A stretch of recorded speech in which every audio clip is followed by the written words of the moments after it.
الرحمن الرحیم۔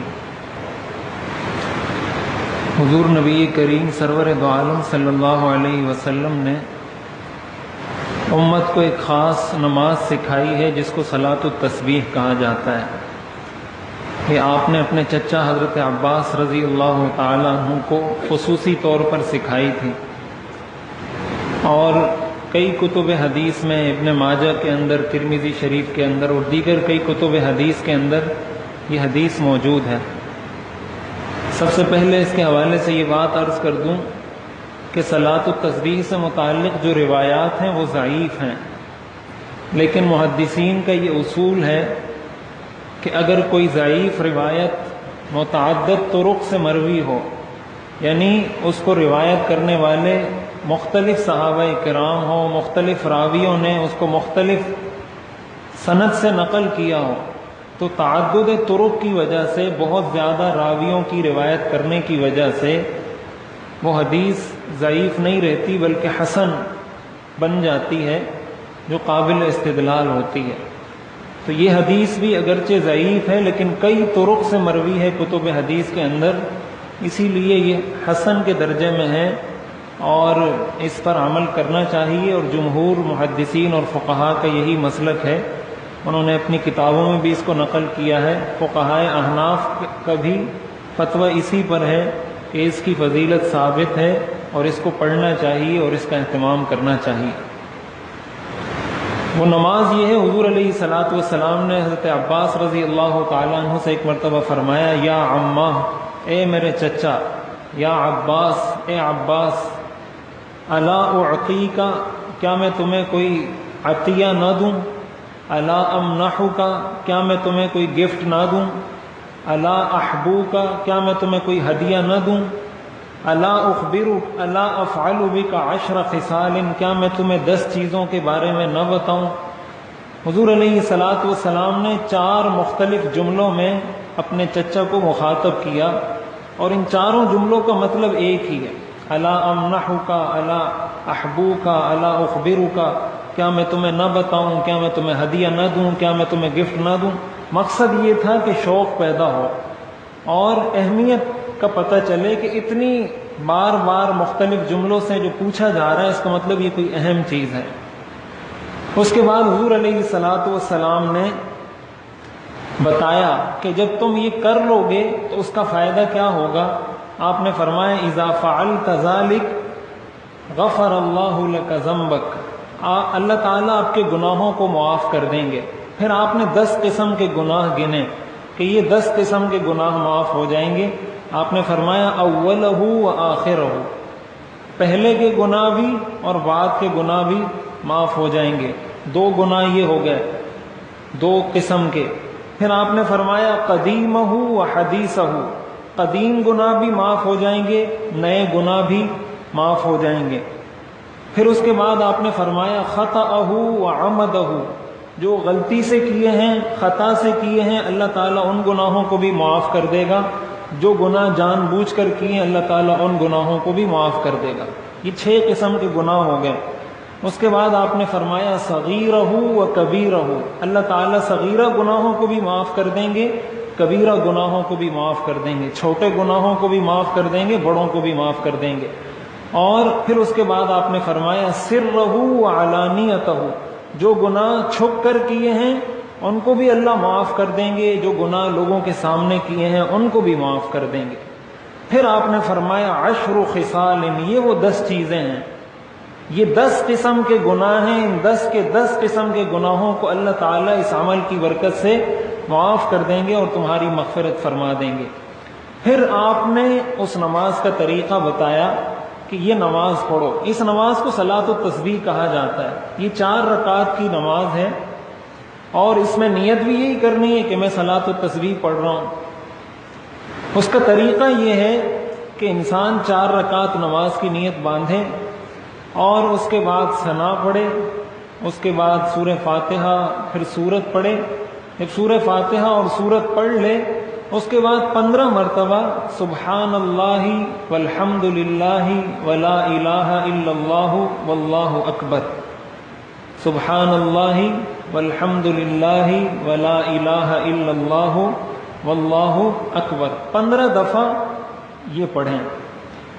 اس کے بعد رکوع میں جائیں تو رکوع کی تسبیحات پڑھیں، سبحان ربی العظیم جیسے پڑھی جاتی ہیں۔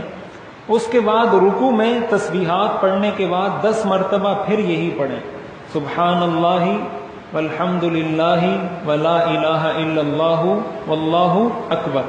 اس کے بعد رکوع سے اٹھ جائیں، سمع اللہ لمن حمدہ ربنا لک الحمد کہا، اس کے بعد پھر 10 مرتبہ یہی دعا پڑھیں، سبحان اللہ والحمد للہ ولا الہ الا اللہ واللہ اکبر۔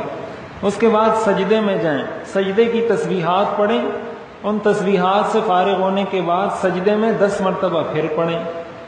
پھر جب سجدے سے بیٹھیں، جس کو جلسہ کہا جاتا ہے، 2 سجدوں کے درمیان جو بیٹھتے ہیں، تو پھر 10 مرتبہ یہ پڑھیں۔ اس کے بعد جب پھر سجدے میں جائیں، سجدے کی تسبیحات کے بعد 10 مرتبہ پھر یہی دعا پڑھیں، اور پھر جب دوسری رکعت کے لیے کھڑے ہونے لگیں تو اللہ اکبر کہہ کر آپ بیٹھ جائیں اور 10 مرتبہ یہ تسبیح پڑھیں اور پھر اللہ اکبر کہے بغیر کھڑے ہو جائیں۔ تو یہ ایک رکعت میں 75 تسبیحات ہو جائیں گی۔ ایک رکعت میں حضور علیہ الصلوۃ والسلام نے فرمایا کہ ایک رکعت میں 75 75 تسبیحات ایک رکعت میں پڑھنی ہے۔ اسی طرح دوسری رکعت میں کرنا ہے، اسی طرح تیسری رکعت میں کرنا ہے، اسی طرح چوتھی رکعت میں کرنا ہے۔ دوسری رکعت میں جب قعدے میں بیٹھیں گے تو التحیات سے پہلے 10 مرتبہ یہ پڑھ کر پھر التحیات پڑھیں گے۔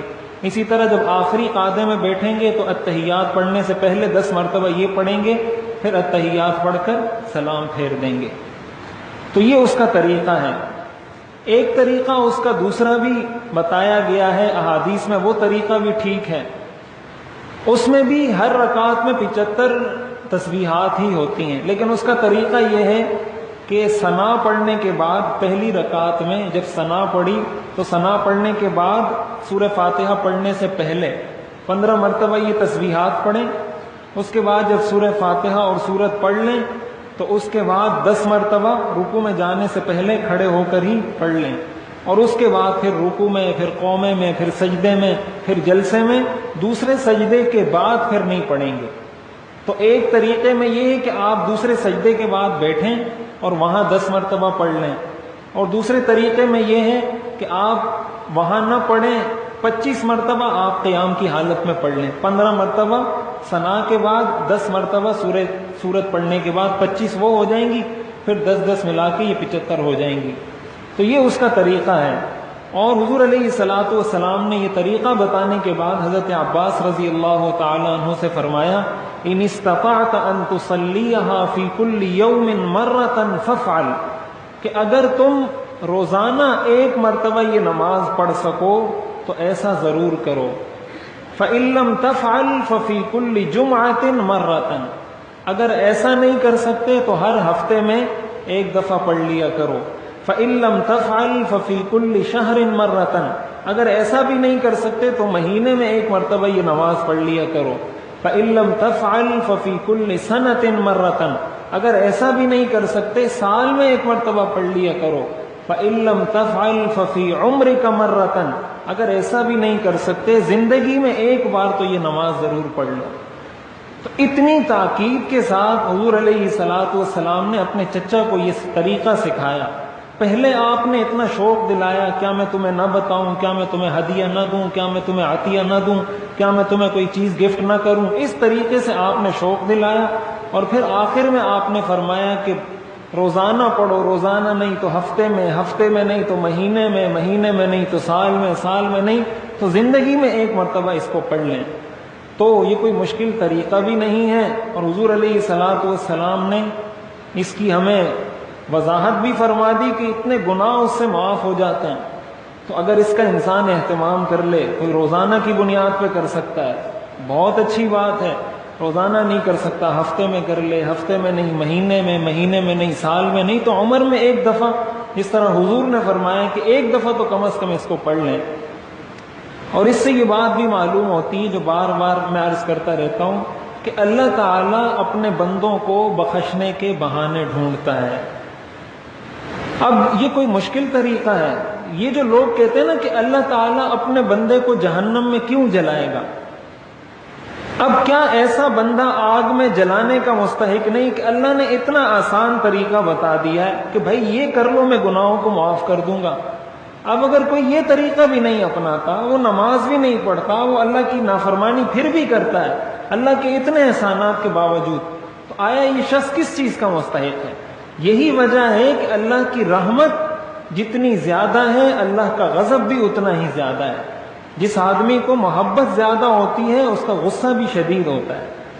جیسے آپ گلی میں کوئی بچہ کوئی شیطانی شرارت کرتا ہے، یہ ابھی ایک لفظ آیا، یہ شیطانی کا لفظ بچوں کے لیے استعمال نہیں کرنا چاہیے. کہتے ہیں بچہ بڑا شیطان ہو گیا.